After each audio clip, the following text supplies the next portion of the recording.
Hi, welcome to Minute with Mickey, a time for us to wonder about the story we find in 2 Kings chapter 8 and 9 about Jehu becoming king. Now, I don't know about you, but I have started to lose track of who's who and who's related to whom. And in this particular story, we see that there is Ahab's family going to become destroyed. And yet Jehu is the son of Jehoshaphat, and yet Jehoshaphat was related somehow by marriage to Ahab's family. And Jehu now is going to become the king of Israel, and Isaiah is the king of Judah, but Isaiah is related to Jehoram, who is the king of Israel. I really think that you need to go back into the text and go back a little bit further and say, okay, now let's lay out all these players and find out who's who. There seems to be an awful lot of intermingling here, but the key piece that keeps coming back to me is they just were evil kings and they were not doing what they were supposed to do.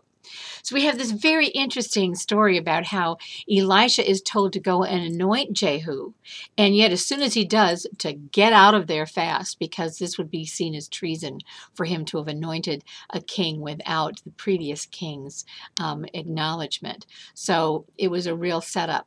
And yet, in the text, Elisha tells Jehu that he is going to be the anointed one and used by God to get rid of Ahab's family completely, including Jezebel. And yet, in this story, in this text that we have, he not only gets rid of Joram, but also Isaiah, who is the king of Judah.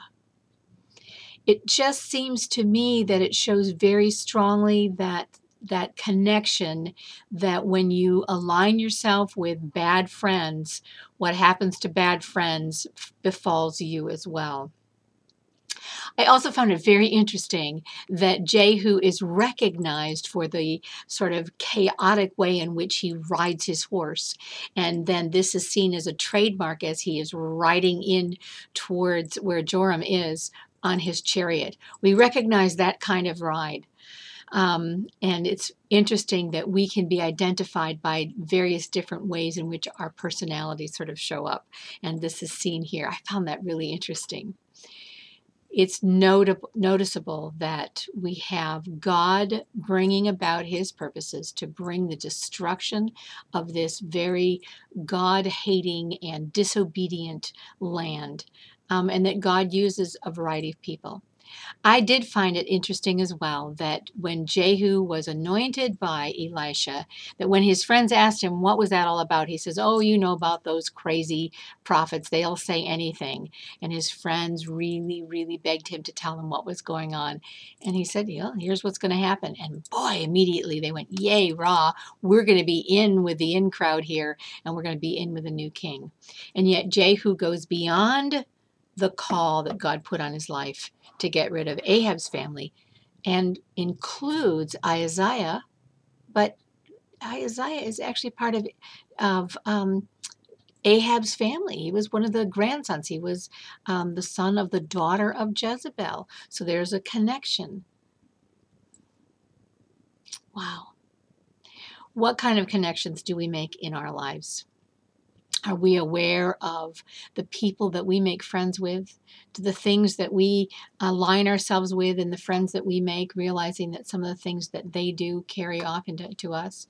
What are some of the character traits that we have that people would recognize, oh, that must be so-and-so because I can tell by the way she drives her car, or by the way she wears her hair, or by the way she shouts over neighbors. Whatever it is that we do, we have these character traits.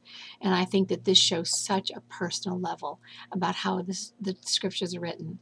But definitely go back to the text. Try to see if you can't figure out who all these people are and how they're related to each other, and sort of get yourself a timeline. And then get out that map and take a look at where Jezreel is, where the battle was taking place, and where Joram had to go and do his recovery in Jezreel. How far away was that from the battlefield? And just sort of get a feel for that geographically. I think that's important too. Anyway, what is it that God's telling you in this story? Have a great week.